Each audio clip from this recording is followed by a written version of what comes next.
Shri N P Chekkutty, താങ്കൾ എന്ത് കരുതുന്നു? ഇപ്പോൾ ഈ കൊട്ടിക്കലാശത്തിൽ കണ്ട കൗതുകരമായ ചില കാഴ്ചകൾ, അപ്പോൾ LDF-ന്റെ കൊട്ടിക്കലാശത്തിൽ ഒരുപാട് കൊടികളുണ്ടായിരുന്നു. CPM-ന്റെ കൊടിയുണ്ട്, AYF-ന്റെ കൊടി കാണുന്നു, അതോടൊപ്പം അവിടെ PDP-യുടെ കൊടിയും നമ്മൾ കാണുന്നുണ്ട്.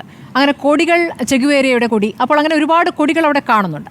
പക്ഷേ UDF-ന്റെ കൊട്ടിക്കലാശത്തിൽ ലീഗിൻ്റെ കൊടിയും കോൺഗ്രസിൻ്റെ കൊടിയും മാത്രമേ ഉള്ളൂ. അവിടെ വെൽഫെയറിൻ്റെ കൊടിയുണ്ടോ എന്ന മാധ്യമങ്ങൾ കൃത്യമായി നിരീക്ഷിക്കുന്നുണ്ടായിരുന്നു, ഉണ്ടായിട്ടില്ല. അങ്ങനെ ഒരു വിവാദം വേണ്ട എന്നുള്ളത് മനഃപൂർവ്വം അത് മാറ്റിവെച്ചതായിരിക്കാം. അപ്പുറത്ത് PDP-യുടെ കൊടി, PDP-യുമായി ബന്ധപ്പെട്ട വിഷയം അത്രത്തോളം ഉന്നയിക്കാൻ UDF തയ്യാറാകുന്നില്ല. അപ്പോൾ ഇതൊക്കെയായിരുന്നല്ലോ ഈ തെരഞ്ഞെടുപ്പിൻ്റെ അവസാന ദിവസങ്ങളിൽ ഇന്ന് പോലും നടത്തിയ പ്രതികരണങ്ങൾ അങ്ങനെയാണ്. അപ്പോൾ എന്താണ് അവിടെ വോട്ടാവുക, ശ്രീ എൻ പി ചെക്കുട്ടി? എനിക്ക് തോന്നുന്നത് ഈ തെരഞ്ഞെടുപ്പിൽ യഥാർത്ഥത്തിൽ ജനങ്ങളുടെ പ്രശ്നങ്ങളിൽ നിന്ന് അകന്നുപോയൊരു ക്യാമ്പയിനാണ് നടന്നിട്ടുള്ളത്. കാരണം നമ്മൾ ഈ തെരഞ്ഞെടുപ്പ് നടക്കുന്ന ഒരു അന്തരീക്ഷം നോക്കണം. വളരെ ഗൗരവമുള്ള ജനകീയ പ്രശ്നങ്ങൾ ഉയർന്നു വന്ന ഒരു അന്തരീക്ഷമായിരുന്നു തെരഞ്ഞെടുപ്പിന് തുടക്കം മുതൽ. കാരണം ആ നിലമ്പൂർ മണ്ഡലത്തിന് ഇപ്പുറത്തുള്ള ഹൈവേ പൊട്ടി തകർന്ന് തരിപ്പണമായ ഒരു പശ്ചാത്തലത്തിലാണ് ഈ ക്യാമ്പയിൻ വരുന്നത്. അതിനുശേഷം അവിടെ ഒരു കുട്ടി മരിക്കുന്നൊരു അവസ്ഥ വന്നു.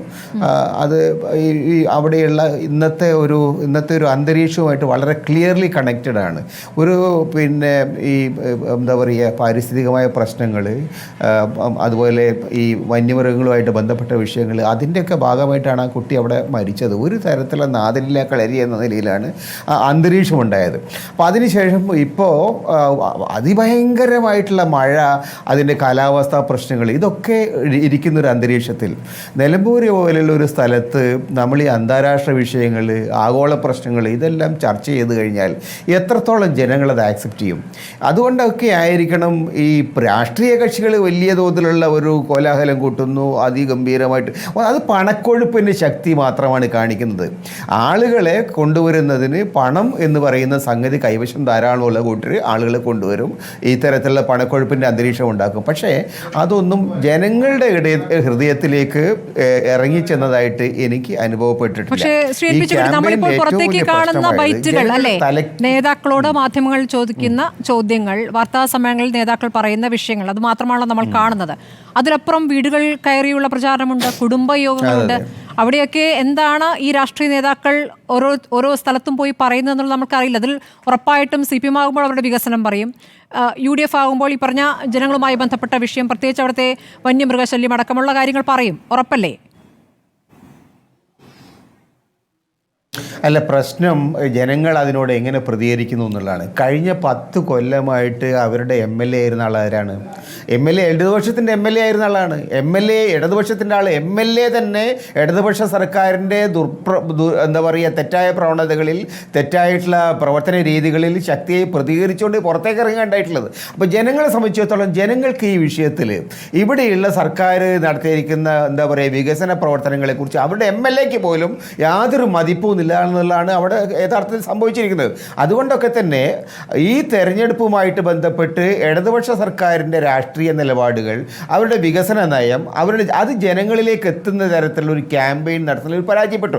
അതുകൊണ്ടാണല്ലോ അവർ ദേശാഭിമാനി എന്ന ഒരാളെ കൊണ്ടുവന്നിട്ട്, നിലമ്പൂർക്കാരനാണെന്ന് പറയാം, അദ്ദേഹത്തിന് നിലമ്പൂരുമായിട്ട് എന്ത് ബന്ധമാണ്, പഠിച്ചിരുന്നതല്ലാണ് മറ്റൊരു തരത്തിലുള്ള ബന്ധവും സമീപകാലത്തൊന്നും അദ്ദേഹത്തിനില്ല. അപ്പോൾ അതുകൊണ്ട് ഈ തെരഞ്ഞെടുപ്പ് യഥാർത്ഥത്തിൽ ഒരു വലിയ രാഷ്ട്രീയ പ്രശ്നമാക്കി മാറ്റിയത്, ഒരു വലിയ ഇതിലേക്ക് അതിനെ കൊണ്ടുവന്നത് ഒരു പ്രാദേശിക തെരഞ്ഞെടുപ്പാണത്.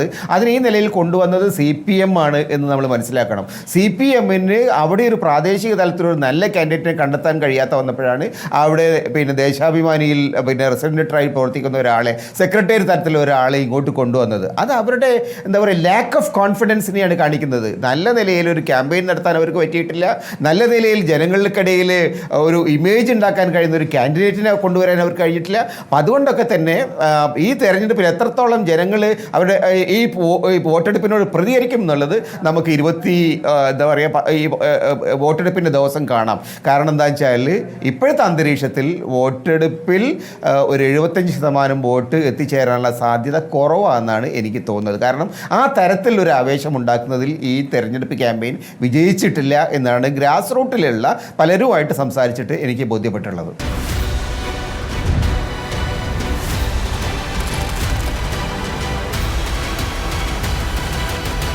ഡിബേറ്റ് വിത്ത് സ്മൃതി പരുത്തിക്കാട്.